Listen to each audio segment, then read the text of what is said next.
Hey everybody, welcome back to another video. So today I just wanted to get started by kind of explaining how we're going to develop web applications. So we're going to be using React in any of my videos. React is a really powerful JavaScript library.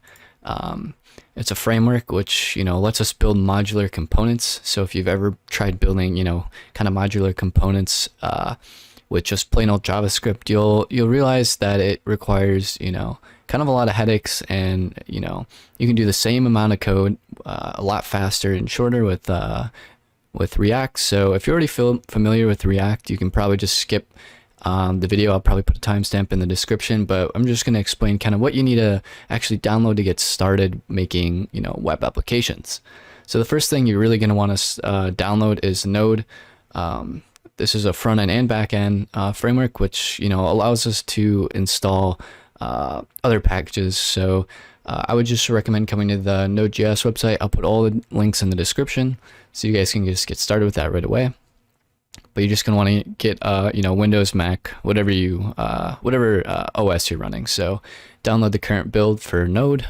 This will help us in a little bit. I'll show you how we can actually get that going. And then you also need an IDE. So you can really use any IDE, but I highly recommend Visual Studio Code. You can use Visual Studio, but Visual Studio Code is really lightweight, and I think you'll have a lot better time with kind of the extensions they offer, and all sorts of things that Visual Studio Code offers. It's it's really lightweight, and I think it'll be really helpful. So definitely probably choose VS Code. It's pretty solid. So if you want to download this, the link's in the description as well. And then let's get over to the React page. So we're not actually going to be just downloading React straight off the website. That's why we have Node. So once you get those installed, let's head over to Visual Studio Code. But before we actually do that, let me just show you some examples. So here's a calculator someone made. So React is going to help us, build, functional components and kind of group things together, so that we can reuse the code and kind of have like this modular mindset when you're developing your websites. So React was also built by Facebook. So if you go to their website, you'll notice that there's different areas on the web page that you can actually kind of single out. So these are just components they built, and they connect to the front end and the back end, and they're just communicating with each other, pulling in information and just kind of locking it to its own component. So that's really helpful, especially when we want to kind of build out applications like this. So 96 times 6, it's kind of a cool little calculator app. And then here's a little application I'm working on. Ignore the kind of just this home page. It kind of looks bad. So it's kind of just a Pokemon simulator. Kind of lets you can choose a region. Let's search for some cards here. And yes, I'm using API calls to actually get some information from an external server. So I'm just getting some JSON objects, which we can explain in other videos. But I just wanted to kind of give you some examples of what we're doing. And even with React, you can use frameworks like CSS frameworks like Bootstrap and Material UI. So it makes it really easy to add their styling, so you don't always have to style everything yourself. So here's just like a little example I've been building. I'm including Firebase authentication too, so I can go to my profile, I can log out, I can create an account, sign in. So these are kind of the things you can build with React. So if you're looking into getting into React for a job as well, there's plenty of jobs.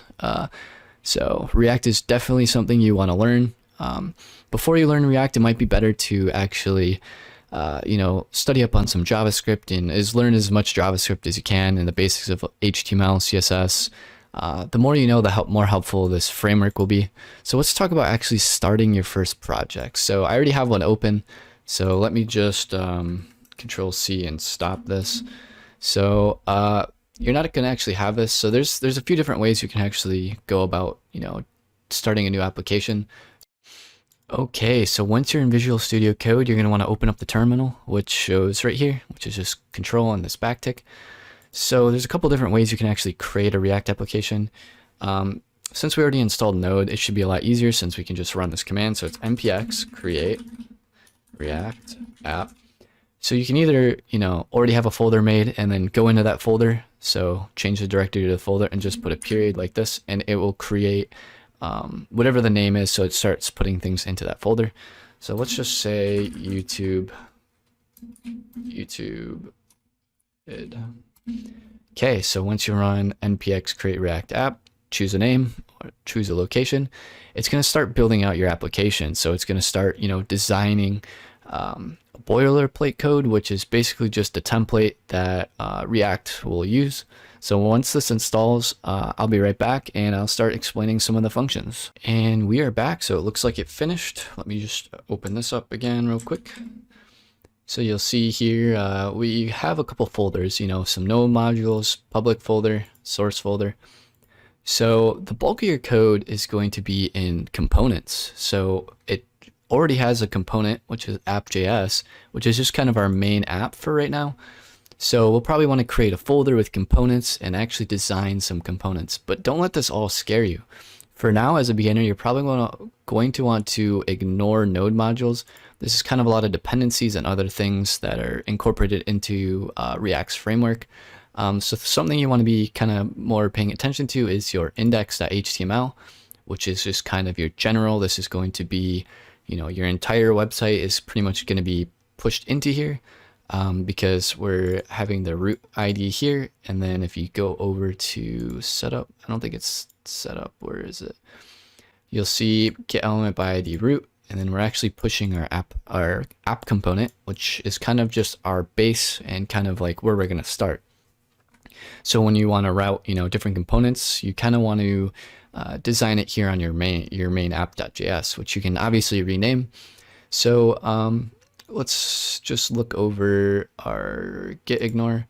So the git ignore file is basically, so if you upload this to GitHub, you can add different things in here, like your environment variables, your local, all sorts of like variables that you don't necessarily want to push to GitHub, which we can talk about GitHub in an entire video, but it's, just to source your code and kind of, manage work done by different people, but it's really good so you can get your code public. So let's just actually figure out how to run your application. So since we have Node installed, we can run npm start, and this will start up your application on a live server so you can actually see the changes as you save. So let's just let this run and see what happens. Should pop up a new window and get us in. So it popped one up over here. So let's just open this up, and it should just be our boilerplate that React just gives you by default. So see, we've got this up right here.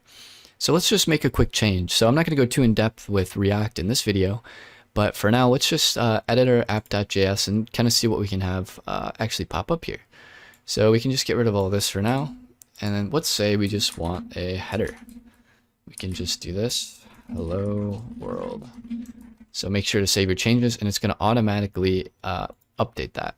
So you'll see here that it actually is updating with our app component, which is pretty much just the main component, so we're not actually doing too much here.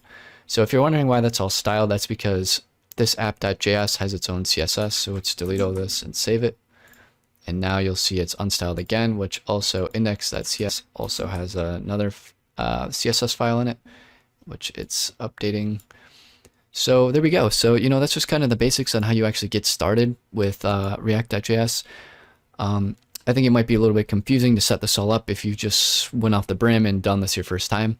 So if you enjoyed this video, make sure to give it a like and help out that algorithm. In the next videos, I think we're going to slowly start talking about different things that React has to offer. So all sorts of the hooks and use state and use effect, how we can actually manipulate the DOM really, but how we can change these elements and create some components. So hopefully this video just helps you get started. We can also talk about deploying your application in another video, actually getting it out on the web. So I think this is just a good intro to actually download React and you get it going inside your own IDE. So if you found this video helpful, make sure to give it a like, subscribe. I'll see you next time.